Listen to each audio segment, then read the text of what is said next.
Hi hello ನಮಸ್ಕಾರ ಎಲ್ಲರಿಗೂ welcome back my YouTube channel. ಇವತ್ತಿನ ವಿಡಿಯೋದಲ್ಲಿ ಇದೇ ತಿಂಗಳಲ್ಲಿ ಮಹಿಳಾ ಮತ್ತು ಮಕ್ಕಳ ಅಭಿವೃದ್ಧಿ ಇಲಾಖೆಯಲ್ಲಿ ಅಂಗನವಾಡಿ ಶಿಕ್ಷಕಿ ಹಾಗೂ ಸಹಾಯಕಿಯರ ಬೃಹತ್ ನೇಮಕಾತಿ ನಡೆಯಲಿದ್ದು ಯಾವೆಲ್ಲ ಜಿಲ್ಲೆಗಳಿಗೆ ನೇಮಕಾತಿ ನಡೆಯಲಿದೆ, ಅರ್ಜಿಯನ್ನು ಹೇಗೆ ಸಲ್ಲಿಸಬೇಕು, ಏನೆಲ್ಲ ಮಾನದಂಡಗಳಿವೆ, ಯಾವೆಲ್ಲ ದಾಖಲೆಗಳನ್ನು ರೆಡಿ ಮಾಡಿಟ್ಟುಕೊಂಡಿರಬೇಕು ಅಂತ ಮುಂತಾದ ಮಾಹಿತಿಯನ್ನು ಈ ವಿಡಿಯೋದಲ್ಲಿ ತಿಳಿಸ್ಕೊಡ್ತಾ ಇದ್ದೀನಿ. ಇನ್ನೂ ಯಾರೆಲ್ಲ ನನ್ನ ಚಾನಲ್ಗೆ ಸಬ್ಸ್ಕ್ರೈಬ್ ಮಾಡಿಕೊಂಡಿಲ್ಲವೋ ಬೇಗನೆ ಸಬ್ಸ್ಕ್ರೈಬ್ ಮಾಡಿಕೊಂಡು ಪಕ್ಕದಲ್ಲಿರುವ ಬೆಲ್ ಬಟನ್ ಮೇಲೆ ಕ್ಲಿಕ್ ಮಾಡಿ ಆಲ್ ಅಂತ ಸೆಲೆಕ್ಟ್ ಮಾಡ್ಕೊಳ್ಳಿ. ಯಾರೆಲ್ಲ ಅಂಗನವಾಡಿ ಶಿಕ್ಷಕಿ ಅಥವಾ ಸಹಾಯಕಿ ಆಗಲೇಬೇಕು ಅಂತೆಲ್ಲ ಕನಸುಗಳನ್ನು ಆಸೆಗಳನ್ನು ಕಟ್ಟಿಕೊಂಡು ಕೂತಿದ್ರೋ ಅಂಥವರು ದಯವಿಟ್ಟು ಈ ವಿಡಿಯೋನ ಪೂರ್ತಿಯಾಗಿ ನೋಡಿ, ಸ್ಕಿಪ್ ಮಾಡಬೇಡಿ. ಯಾಕಪ್ಪ ಅಂತಂದರೆ ಈ ಒಂದು ನೇಮಕಾತಿಯಲ್ಲಿ ಹಲವಾರು ಬದಲಾವಣೆಗಳಾಗಿದ್ದಾವೆ, ಹಲವಾರು ಮಾನದಂಡಗಳನ್ನು ಇಟ್ಟಿದ್ದಾರೆ. ಅವು 2022ರ ಒಂದು ನೋಟಿಫಿಕೇಷನಲ್ಲಿ ನಮಗೆ ಕಾಣಸಿಗುತ್ತೆ. ಸೊ ಹಾಗಾಗಿ 2022ರ ನೋಟಿಫಿಕೇಷನನ್ನು ನಾನು ಇಟ್ಕೊಂಡು ನಿಮಗೆಲ್ಲ ಮಾಹಿತಿಯನ್ನು ತಿಳಿಸ್ಕೊಡ್ತಾ ಇದ್ದೀನಿ. ಸೊ ಹಾಗಾಗಿ ದಯವಿಟ್ಟು ಯಾರು ವಿಡಿಯೋನ ಸ್ಕಿಪ್ ಮಾಡಬೇಡಿ. ಬನ್ನಿ ಹಾಗಾದರೆ ನೋಡೋಣ. ಈ ಮೊದಲೇ ನಾನು ಹೇಳಿದ ಹಾಗೆ ಈ ಒಂದು ನೇಮಕಾತಿಯು ಚುನಾವಣೆಯ ನಿಮಿತ್ತ ಸ್ಥಗಿತವಾಗಿತ್ತು. ಸೊ ಇವಾಗ ನೇಮಕಾತಿಗೊಳ್ಳಲು ಸಜ್ಜಾಗಿದೆ. ಸಂಬಂಧಿಸಿದಂಥ ವೆಬ್ಸೈಟ್ನಲ್ಲಿ ಈಗಾಗಲೇ ಯಾವೆಲ್ಲ ಜಿಲ್ಲೆಗಳಿಗೆ ನೇಮಕಾತಿಯನ್ನು ಮಾಡ್ತಿದ್ದೀವಿ ಅಂತಕ್ಕಂಥ ಒಂದು ಲಿಸ್ಟನ್ನು ಬಿಟ್ಟಿದ್ದಾರೆ. ಇನ್ನೂ ಇದಕ್ಕೆ ಹಲವಾರು ಜಿಲ್ಲೆಗಳು ಆ್ಯಡ್ ಆಗ್ತವೆ ಮುಂದಿನ ದಿನಗಳಲ್ಲಿ.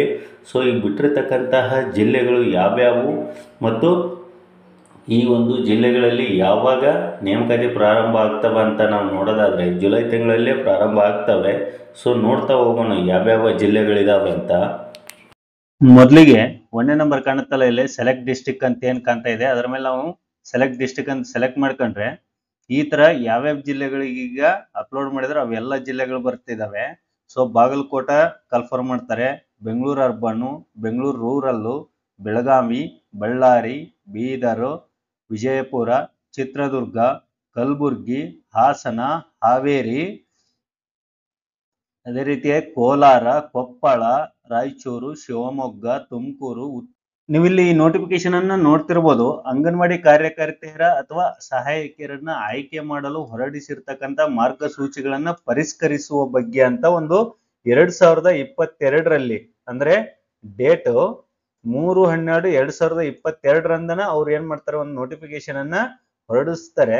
ಅದರ ಪ್ರಕಾರ ನಾವು ನೋಡ್ತಾ ಹೋಗೋದಾದ್ರೆ ಅಂಗನವಾಡಿ ಕಾರ್ಯಕರ್ತೆಯರು ಮತ್ತು ಸಹಾಯಕಿಯರನ್ನ ಆಯ್ಕೆ ಮಾಡಲು ಹೊರಡಿಸಿರ್ತಕ್ಕಂಥ ಮಾರ್ಗಸೂಚಿಗಳನ್ನು ಪರಿಷ್ಕರಿಸಿದ್ದಾರೆ. ಅವು ಏನಂತ ನಾವು ನೋಡ್ತಾ ಹೋಗೋಣ ಒಂದೊಂದಾಗಿ.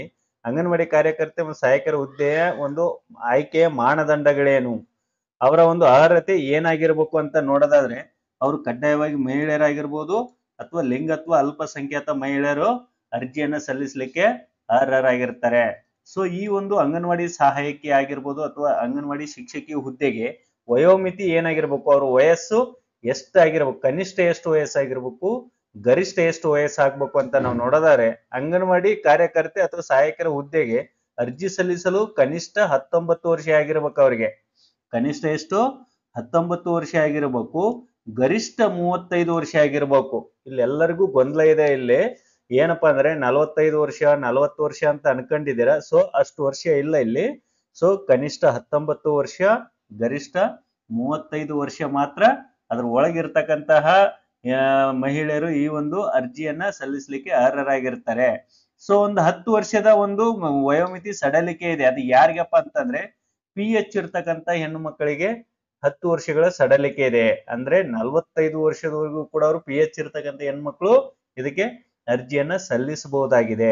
ಸೊ ಈ ಒಂದು ಅಂಗನವಾಡಿ ಟೀಚರ್ಗೆ ನಾವು ಎಲ್ಲಿ ಬೇಕಾದ್ರೂ ಅರ್ಜಿ ಸಲ್ಲಿಸಬಹುದಾ, ನಾವು ಒಂದು ಊರಲ್ಲಿ ಇದ್ಕೊಂಡು ಇನ್ನೊಂದು ಊರಿಗೆ ಅರ್ಜಿ ಸಲ್ಲಿಸಬಹುದಾ ಅಂತ ನಾವು ನೋಡೋದಾದ್ರೆ ಆತರ ಬರೋದಿಲ್ಲ. ಅದು ಸ್ಥಳೀಯತೆ ಅಂತ ಕೊಟ್ಟಿದ್ದಾರೆ. ಅಂದ್ರೆ ನಾವು ಯಾವ ಊರಲ್ಲಿ ವಾಸವಾಗಿರ್ತೀವೋ, ಯಾವ ವಾರ್ಡಿನಲ್ಲಿ ವಾಸವಾಗಿರ್ತೀವೋ ಅದೇ ಒಂದು ಸಂಬಂಧಿಸಿದಂತೆ ನಾವು ಅಲ್ಲೇ ಅರ್ಜಿ ಸಲ್ಲಿಸಬೇಕಾಗತ್ತೆ. ಬೇರೆ ಊರಿಗಾಗ್ಲಿ ಅಥವಾ ಬೇರೆ ತಾಲೂಕಿಗಾಗ್ಲಿ ಅಥವಾ ಬೇರೆ ಜಿಲ್ಲೆಗೆ ಅಥವಾ ಬೇರೆ ಯಾವ್ದಕ್ಕೂ ನಾವು ಅರ್ಜಿಯನ್ನ ಸಲ್ಲಿಸಲಿಕ್ಕೆ ಬರೋದಿಲ್ಲ. ಸೊ ನಾವು ಸ್ಥಳೀಯತೆ ಅಂತ ಕೊಟ್ಟಿದ್ದಾರೆ. ಸೊ ವಾರ್ಡ್ಗಳು ಅಂತ ಅಲ್ಲಿ ನಿಮ್ಮ ಊರಲ್ಲಿ ಏನಾದ್ರು ಇದ್ರೆ ನಿಮ್ಮ ವಾರ್ಡ್ ಬಿಟ್ಟು ಬೇರೆ ವಾರ್ಡಿಗೆ ಅರ್ಜಿ ಹಾಕ್ಲಿಕ್ಕೆ ಬರೋದಿಲ್ಲ. ಯಾಕಪ್ಪ ಅಂದ್ರೆ ಅಲ್ಲಿ ಅವ್ರಿಗೆ ಅವರು ಅರ್ಹತೆ ಹೊಂದಿರುತ್ತಾರೆ. ಸೊ ನೀವು ಇದಕ್ಕೆ ಏನ್ ಕೊಡ್ಬೇಕಪ್ಪ ಅಂದ್ರೆ ಮಿನಿಮಮ್ 3 ವರ್ಷ ಇರ್ತಕ್ಕಂಥ ವಾಸ್ತವ್ಯ ಇರ್ತಕ್ಕಂಥ ಪ್ರಮಾಣ ಪತ್ರವನ್ನ ಸಂಬಂಧಿಸಿದಂತ ಒಂದು ಪ್ರಾಧಿಕಾರದಿಂದ ಪಡೆದು ನೀವು ಅಲ್ಲಿ ಸಲ್ಲಿಸಬೇಕಾಗತ್ತೆ. ಅಂದ್ರೆ ನಾವು ಈ ಒಂದು ಪ್ರದೇಶದಲ್ಲಿ ಕನಿಷ್ಠ 3 ವರ್ಷದಿಂದ ವಾಸವಿದೀವಿ ಅಂತೇಳಿ ಆ ಒಂದು ನೀವು ವಾಸ ಮಾಡ್ತಕ್ಕಂತಹ ಕನ್ಫರ್ಮ್ ಮಾಡಿರ್ತಕ್ಕಂತ ಒಂದು ಊರಲ್ಲಿ ನೀವು ಆ ಒಂದು ದಾಖಲೆಯನ್ನ ಸಲ್ಲಿಸಬೇಕಾಗತ್ತೆ. ಸೊ ಈ ಅಂಗನವಾಡಿ ಕಾರ್ಯಕರ್ತೆ ಹುದ್ದೆಯರಿಗೆ ವಿದ್ಯಾರ್ಹತೆಯನ್ನು ನಾವು ನೋಡೋದಾದ್ರೆ ಈ ಮೊದಲು SSLC ಅಂತ ತಗತಿದ್ರು, SSLC ಮೇಲೆ ತೆಗೆದುಕೊಳ್ತಾ ಇದ್ರು. ಬಟ್ 2022ರ ಒಂದು ನೋಟಿಫಿಕೇಶನ್ ನಂತರ, ಪರಿಷ್ಕರಣೆಯ ನಂತರ ಕನಿಷ್ಠ PUC ತೇರ್ಗಡೆ ಆಗಿರ್ಬೇಕು ಅನ್ನೋದು ಇದು ಕಡ್ಡಾಯ. ಅಂದ್ರೆ ಈ ಒಂದು ಅಂಗನವಾಡಿ ಶಿಕ್ಷಕಿ ಹುದ್ದೆಗೆ ಕನಿಷ್ಠ PUC ಪಾಸ್ ಆಗಿರ್ಬೇಕು. ನೀವು ಅದ್ರ ಮೇಲೆ ಎಷ್ಟಾದ್ರೂ ಓದಿರಬಹುದು. ಸೊ ಅದು ಅಲ್ದೇನೆ ಕನಿಷ್ಠ ನೀವು PUC ಪಾಸ್ ಆಗಿರಬೇಕು. ಅದು ಅಲ್ದೇನೆ SSLC ಯಲ್ಲಿ ಕನ್ನಡ ಭಾಷೆಯನ್ನ ಕಡ್ಡಾಯವಾಗಿ ಪ್ರಥಮ ಅಥವಾ ದ್ವಿತೀಯ ಭಾಷೆಯನ್ನಾಗಿ ಓದಿರ್ಲೇಬೇಕು. ಇಲ್ಲಿ ನೀವು ಇದನ್ನ ಗಮನದಲ್ಲಿಟ್ಕೋಬೇಕು. ವಿದ್ಯಾರ್ಹತೆಯನ್ನ SSLC ಯಲ್ಲಿ ಕನ್ನಡ ಭಾಷೆಯನ್ನ ಪ್ರಥಮ ಅಥವಾ ದ್ವಿತೀಯ ಭಾಷೆಯನ್ನಾಗಿ ಓದಿರ್ಲೇಬೇಕು. PUC ಕಂಪ್ಲೀಟ್ ಆಗಿರ್ಬೇಕು, ಮಾರ್ಕ್ಸ್ ಕಾರ್ಡ್ ಇರಬೇಕು ನಿಮ್ಮ ಹತ್ರ. ಸೊ ಇದನ್ನ ಹೊರತುಪಡಿಸಿ ನೀವು ಇನ್ನೂ ಏನಾದ್ರೂ ಹೆಚ್ಚಿಂದ ನೀವು DSRTC ಇಂದ ಆಗಿರ್ಬೋದು, ಅಥವಾ ECCE ಡಿಪ್ಲೊಮಾ ಕೋರ್ಸ್ ಆಗಿರ್ಬೋದು, NTT ಕೋರ್ಸ್, GOC ಕೋರ್ಸ್, ಇಲ್ಲಿ ಕಾಣ್ತಕ್ಕಂಥ ಇವು ಯಾವ್ದಾದ್ರು ಕೋರ್ಸ್ ಆಗಿದ್ರು ಕೂಡ ನಿಮ್ಗೆ ಹೆಚ್ಚಿನ ಆದ್ಯತೆ ಇರುತ್ತೆ. ಅಂದ್ರೆ ನಿಮ್ಗೆ +5 ಅಂಕಗಳನ್ನು ನೀಡುವುದ್ರ ಮೂಲಕ ನಿಮ್ಗೆ ಆದ್ಯತೆಯನ್ನು ಅವರು ನೀಡ್ತಾರೆ. ಇನ್ನು ಅಂಗನವಾಡಿ ಸಹಾಯಕಿ ವಿದ್ಯಾರ್ಹತೆಯನ್ನು ನಾವು ನೋಡೋದಾದ್ರೆ ಸಹಾಯಕಿಯರಿಗೆ ಕನಿಷ್ಠ SSLC ಅವರು ಪಾಸ್ ಆಗಿರ್ಲೇಬೇಕು. ಅವರು ಸಹಾಯಕಿಯರ ಹೆಲ್ಪರ್ಗೆ ಕನಿಷ್ಠ SSLC ಅನ್ನು ಅವರು ಪರಿಗಣನೆ ಮಾಡ್ತಾರೆ. ಆಮೇಲೆ ಈ ಒಂದು ಕನ್ಫರ್ಮ್ ಮಾಡ್ತಾರೆ. ಕನ್ಫರ್ಮ್ ಮಾಡಿದ್ಮೇಲೆ ಇದರ ಒಂದು ಆಯ್ಕೆಯ ಆದ್ಯತೆಗಳನ್ನ ಯಾರಿಗೆಲ್ಲ ಕೊಡ್ತಾರೆ ಅವರು, ಅಂದ್ರೆ ಪ್ರಿಫರೆನ್ಸ್ ಇಲ್ಲಿ ಯಾರ್ಯಾರಿಗಿರುತ್ತೆ, ಎಂತ ಮಹಿಳೆಯರಿಗಿರುತ್ತೆ ಅಂತ ನಾವು ಇರೋದನ್ನ ನೋಡೋದಾದ್ರೆ, ಮೊದಲನೇದಾಗಿ ಆಸಿಡ್ ದಾಳಿಗೆ ತುತ್ತಾಗಿರ್ತಕ್ಕಂಥ ಮಹಿಳೆಯರಿಗೆ ಮೊದಲ ಪ್ರಾಶಸ್ತ್ಯ ಇರುತ್ತೆ ಅವ್ರದ್ದು. ಆಮೇಲೆ ಎರಡನೇದಾಗಿ ಇಲಾಖೆ ಸಂಸ್ಥೆಗಳ ನಿವಾಸಿಗಳ ಆಯ್ಕೆ, ಅವ್ರಿಗೂ ಕೂಡ ಒಂದು ಪ್ರಾಶಸ್ತ್ಯವನ್ನ ನೀಡ್ತಾರೆ. ಅಂದ್ರೆ ಆದ್ಯತೆ ಈ ಕಾಮನ್ ಆಗಿ ನಾರ್ಮಲ್ ಇರ್ತಕ್ಕಂಥ ಮಹಿಳೆಯರಿಗಿಂತ ಇವ್ರಿಗೆ ಹೆಚ್ಚಿನ ಆದ್ಯತೆ ಇರುತ್ತೆ. ಇವ್ರಿಗೆ +5 ಅಂಕಗಳು ಅಥವಾ +10 ಅಂಕಗಳು ಇವರ ಒಂದು ಅಕೌಂಟಿಗೆ ಸೇರ್ತವೆ. ಅದೇ ರೀತಿ ವಿಧವೆಯರಿಗೆ ಪ್ರಾಶಸ್ತ್ಯ ಇರುತ್ತೆ. ವಿಡೋ ಹೆಣ್ಮಕ್ಳಿಗೆ ಕೂಡ ಪ್ರಾಶಸ್ತ್ಯ ಇರುತ್ತೆ. ಅವರಿಗೆ +5 ಬೋನಸ್ ಅಂಕಗಳನ್ನು ನೀಡ್ತಾರೆ ಅವರು. ಅದಕ್ಕೆ ಅವ್ರ ಮರಣ ಪ್ರಮಾಣ ಪತ್ರವನ್ನ ಅವ್ರು ಕೊಡ್ಲೇಬೇಕಾಗತ್ತೆ. ಆಮೇಲೆ PH ಅಭ್ಯರ್ಥಿಗಳು ಕೂಡ ಇಲ್ಲಿ ಪ್ರಾಶಸ್ತ್ಯ ಇರುತ್ತೆ. ಆಮೇಲೆ ಬೋನಸ್ ಅಂಕಗಳ ಆಧಾರದ ಮೇಲೆ ಇಲ್ಲಿ ಏನ್ ಮಾಡ್ತಾರೆ ಅಂದ್ರೆ ಅವರು ಆಯ್ಕೆಯನ್ನ ಮಾಡ್ತಾರೆ. ನಿಮಗೆ ಬೋನಸ್ ಅಂಕಗಳು ಈ ಮೇಲೆ ಹೇಳಿದ್ವಲ್ಲ, ಆಯ್ಕೆ ಆದ್ಯತೆ ಯಾರ್ಯಾರಿಗೆಲ್ಲ ಇರುತ್ತೆ, PH ಇದ್ರೆ ಅವ್ರಿಗೆ +5 ಅಂಕಗಳು ಸಿಗ್ತವೆ. ಆಮೇಲೆ ವಿಧವೆಯರ ಇದ್ರೆ ಅವ್ರಿಗೆ +5 ಅಂಕಗಳು. ಈ ರೀತಿ ಬೋನಸ್ ಅಂಕಗಳು ಯಾರಿಗೆ ಹೆಚ್ಚಿಗೆ ಸಿಗುತ್ತವೆ, ಯಾರಿಗೆ ಆದ್ಯತೆ ಪಟ್ಟಿಯೊಳಗೆ ಅವ್ರು ಇರ್ತಾರೋ ಅಂತವರಿಗೆ ಹೆಚ್ಚಿನ ಬೋನಸ್ ಅಂಕಗಳು ಇಲ್ಲಿ ಸಿಗ್ತಾ ಹೋಗ್ತವೆ. ಆಮೇಲೆ ಮುಖ್ಯವಾಗಿ ನೀವು ನೋಡೋದಾದ್ರೆ ಆನ್ಲೈನ್ ಅರ್ಜಿಯೊಂದಿಗೆ ಲಗತ್ತಿಸಬೇಕಾಗಿರ್ತಕ್ಕಂತ ದಾಖಲೆಗಳು ಯಾವ್ಯಾವ ಅಂತ ನೀವು ನೋಡೋದಾದ್ರೆ, ಮೊದಲನೇದಾಗಿ ಅರ್ಜಿ ನಿಗದಿತ ನಮೂನೆಯಲ್ಲಿ, ಅಂದ್ರೆ ಆನ್ಲೈನ್ ಅರ್ಜಿಗಳು ನೀವೇನು ಆನ್ಲೈನ್ ಅಲ್ಲಿ ಸಬ್ಮಿಟ್ ಮಾಡಿರ್ತಾರೋ ಸೊ ಆ ಒಂದು ಅರ್ಜಿಯ ಪ್ರಿಂಟ್ಔಟ್ ಅನ್ನ ತೆಗೆದುಕೊಳ್ಳಬೇಕು. ಆ ಅರ್ಜಿ ಇಲ್ಲಿ ನೀವು ಸಬ್ಮಿಟ್ ಮಾಡ್ಬೇಕಾಗುತ್ತೆ. ಸೊ ಆ ಅರ್ಜಿಯ ಒಂದು ಆನ್ಲೈನ್ ಅರ್ಜಿಯ ಒಂದು ಕಾಪಿಯನ್ನು ನೀವು ಪ್ರಿಂಟ್ಔಟ್ ತಗೋಬೇಕು. ಅದರ ಒಂದು ಕಾಪಿಯನ್ನು ಕೂಡ ನೀವು ಇಲ್ಲಿ ಲಗತ್ತಿಸಬೇಕಾಗುತ್ತೆ. ಅದೇ ರೀತಿಯಾಗಿ ಎರಡನೇದಾಗಿ ಜನನ ಪ್ರಮಾಣ ಪತ್ರ ಅಥವಾ ಜನ್ಮ ದಿನಾಂಕ ಇರ್ತಕ್ಕಂಥ SSLC ಅಂಕಪಟ್ಟಿ. ಸೊ ನೀವು ಬರ್ತ್ ಸರ್ಟಿಫಿಕೇಟ್ ಅನ್ನ ಆದ್ರೂ ಕೊಡ್ಬೋದು. ಇದು SSLC ಅಂಕಪಟ್ಟಿಯನ್ನು ನೀವು ಕಡ್ಡಾಯವಾಗಿ ಕೊಡ್ಲೇಬೇಕಾಗತ್ತೆ ಅಲ್ಲಿ. ಆಮೇಲೆ ನಿಗದಿತ ವಿದ್ಯಾರ್ಹತೆ ಅಂಕಪಟ್ಟಿ, ಅಂದ್ರೆ ನೀವು ಅಂಗನವಾಡಿ ಶಿಕ್ಷಕಿ ನೀವೇನಾದ್ರೂ ಅರ್ಜಿ ಸಲ್ಲಿಸಿದ್ರೆ PUC ಮತ್ತು SSLC ಅಂಕಪಟ್ಟಿಯನ್ನು ಕೊಡ್ಬೇಕಾಗತ್ತೆ. ನೀವು ಹೆಲ್ಪರ್ಗೆ ಏನಾರು ಅರ್ಜಿಯನ್ನು ಸಲ್ಲಿಸಿದ್ರೆ ಅಲ್ಲಿ SSLC ಒಂದು ಅಂಕಪಟ್ಟಿಯನ್ನು ನೀವು ಕೊಡಬೇಕಾಗತ್ತೆ. ಸೊ ನೀವು ಸ್ಥಳೀಯರು ಅಂತ ಹೇಳಿಕ್ಕೆ ಅಲ್ಲಿಯ ಒಂದು ಸಂಬಂಧಿಸಿದಂತ ತಹಶೀಲ್ದಾರ್ ಅವರಿಂದ ಪಡೆದಿರ್ತಕ್ಕಂತಹ ಅದು 3 ವರ್ಷದೊಳಗಿನ ಇರತಕ್ಕಂತ ವಾಸಸ್ಥಳ ದೃಢೀಕರಣವನ್ನ ನೀವು ಸಬ್ಮಿಟ್ ಮಾಡಬೇಕಾಗತ್ತೆ. ಸೊ ಇನ್ನು ಯಾರೆಲ್ಲ ಇದು ವಾಸಸ್ಥಳ ದೃಢೀಕರಣವನ್ನ ಮಾಡಿಸ್ಕೊಂಡಿಲ್ಲವೋ ಸೊ ಅಂತವ್ರು ಈಗಲೇ ಅವ್ರಿಗೆ ಸಮಯಾವಕಾಶ ಇರೋದ್ರಿಂದ ನೀವು ಅರ್ಜಿಯನ್ನ ಸಲ್ಲಿಸಬಹುದಾಗಿದೆ. ಅಂದ್ರೆ ಇದೇ ತಿಂಗಳು ಕೊನೆಗೆ ಅಥವಾ ಜುಲೈ ತಿಂಗಳಲ್ಲಿ ನಾನು ಹೇಳಿರ್ತಕ್ಕಂಥ ಎಲ್ಲಾ ಜಿಲ್ಲೆಗಳಲ್ಲೂ ಕೂಡ ಕನ್ಫರ್ಮ್ ಮಾಡ್ತಾರೆ. ಸೊ ಇವೆಲ್ಲ ದಾಖಲೆಗಳು ನಿಮ್ಮ ಹತ್ರ ಇರಬೇಕಾಗತ್ತೆ.